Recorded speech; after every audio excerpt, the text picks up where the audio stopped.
and welcome to the Flix Forum podcast, where each episode we go back and we look at a Netflix original film in the order of release. This episode we have Netflix 268th film from 2020. It's the Indian Hindi language crime thriller Class of 83.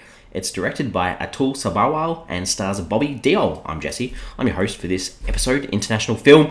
As always, if you're interested in checking this film out, give us a pause, come back later on because we will spoil bits and pieces as we talk about this film, because we do kick the show off with the Fast Flicks, where we do a quick little summary of what the film is all about. So this one's about a determined cop who bands together a bunch of new recruits to try and defeat corruption. Sounds like a typical police sort of film. Probably is in bits and pieces, but that's where we're heading for this one. So, let's get into it. Let's talk about how this ended up on Netflix. This film, I guess, is based loosely on a book titled The Class of 83, which was published in 2019 by a leading Indian crime journalist called Hussain Saidi.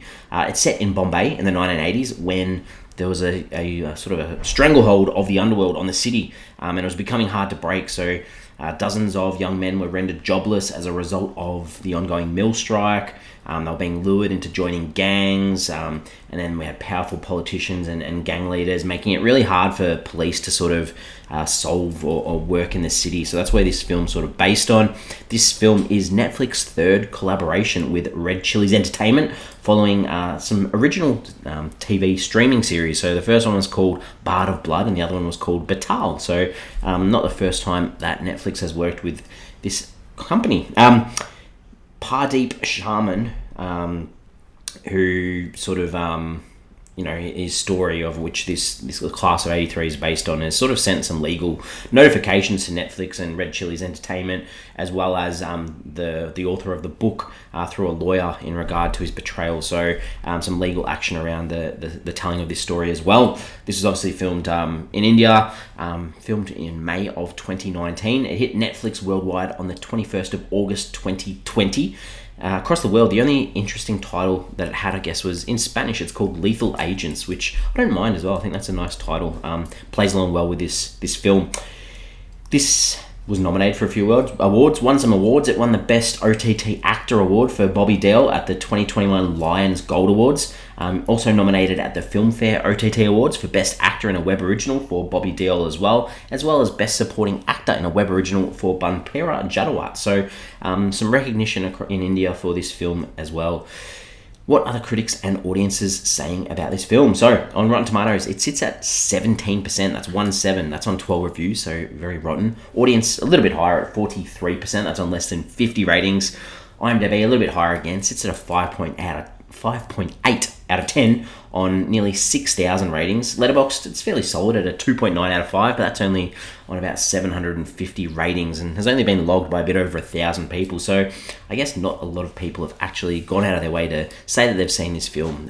For me, what are my thoughts? I think this film, it looks good. It feels authentic to the time, but the characters don't give you enough to care about them. And this is one of the cases, I guess, where I didn't enjoy a short runtime. A lot of the time we're talking about these big films that go for way too long, that need a tight edit.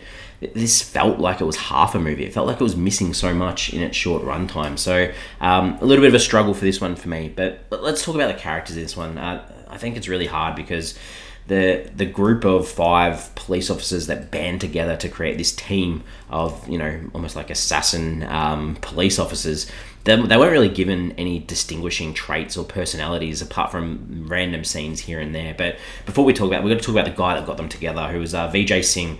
So Vijay Singh, he's obviously a police officer. He doesn't like corruption. He wants to do the right thing.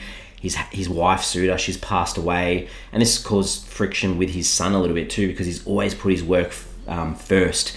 And while he's struggling with this, as well as his, there's a failure. We see a failure of him to sort of capture this big mafia boss, and he's sort of punished for trying to do the right thing. And he's sort of posted as the dean at the police academy, and that's where he meets all these young up and coming cops. So we've got like Sakula, and his trait is that he masturbates. We've got Raghav, who works Raghav's sort of like Singh's side man. He's a well-regarded cop. We've got Vade, he reads law books, and then we get this voiceover from Aslam Khan throughout this film. Very disjointed voiceover, and I've said there's spoilers, but he's killed in this film as well. They do try to show that he's getting married and things like that, but there was no emotional connection to even care. So on top of the other characters like Jadav and Survey, there was nothing really to report or talk about them as characters. They were just there to do a job and fight corruption. So a little bit frustrating character-wise. The director, Atul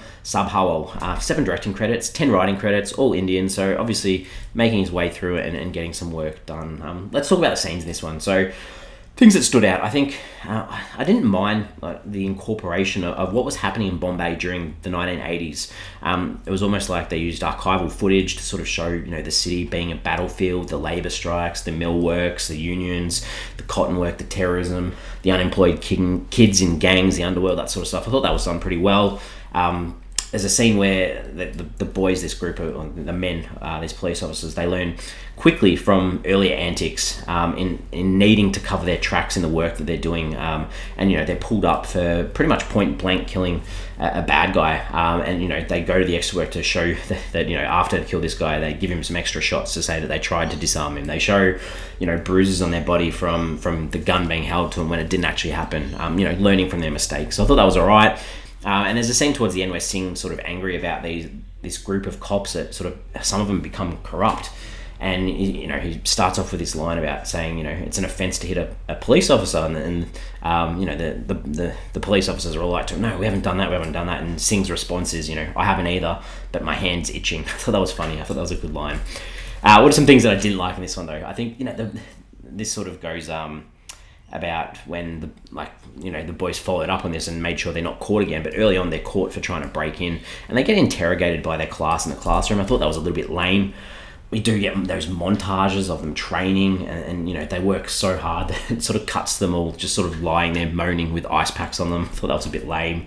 The idea, I mentioned this in character traits, I guess, but Shakur, the idea that, he masturbates. There's this scene where they're in this bar, they're looking at some ladies, he goes to the bathroom and masturbates, he has an accident on his pants, and then he's called to see his boss and sort of said, don't smear your uniform, the force shouldn't be ashamed. I thought that was just gross and not needed at all. And then there's a scene where there's this tour of a printing press where the newspaper and the media are following the work that these agents are doing, and they're putting an article up about all the kills that they've made. And Sakula just sort of cracks it because Vade has been claiming some of his kills. It was just sort of a little bit lame and created tension amongst the group, so not a big fan of that. Some themes, some ideas in this one. The idea of the city of Mumbai, I guess, the collapse and the impact of the fall of the cotton mills that it had, creating this underworld, creating this corruption. The film does start off with this Plato quote, I guess, where it talks about, good people do not need laws to tell them how to act responsibly, while bad people always find ways around the law. So that idea of law and order, sometimes you have to it does become murky because you don't know, sometimes you have to do bad things to get the right thing.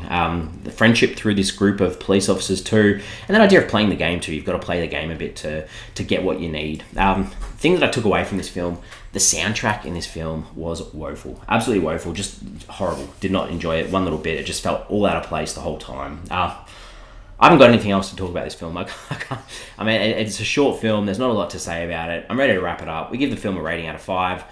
This film's not really worth your time. There's better films in this genre, and this one doesn't make you care about the characters, like I mentioned, even if their cause is noble. So I'd say give it a miss. I'm still giving it a 2 out of 5 for the way it looks at stages, but not one that is memorable at all. We are on socials. We've got Facebook, we've got Instagram, and X, formerly known as Twitter. We put a post up with a question for the film.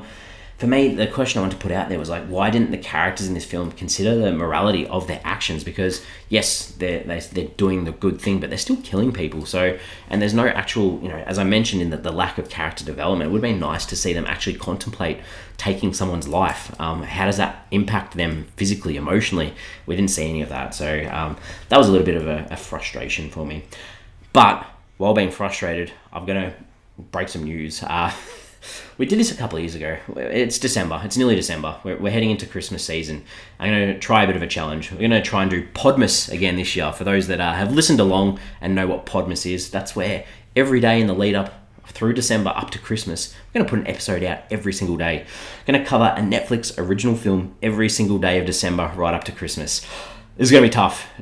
This is going to be very, very tough and tricky, but the aim is to have an episode out every single day right up to the lead up to Christmas.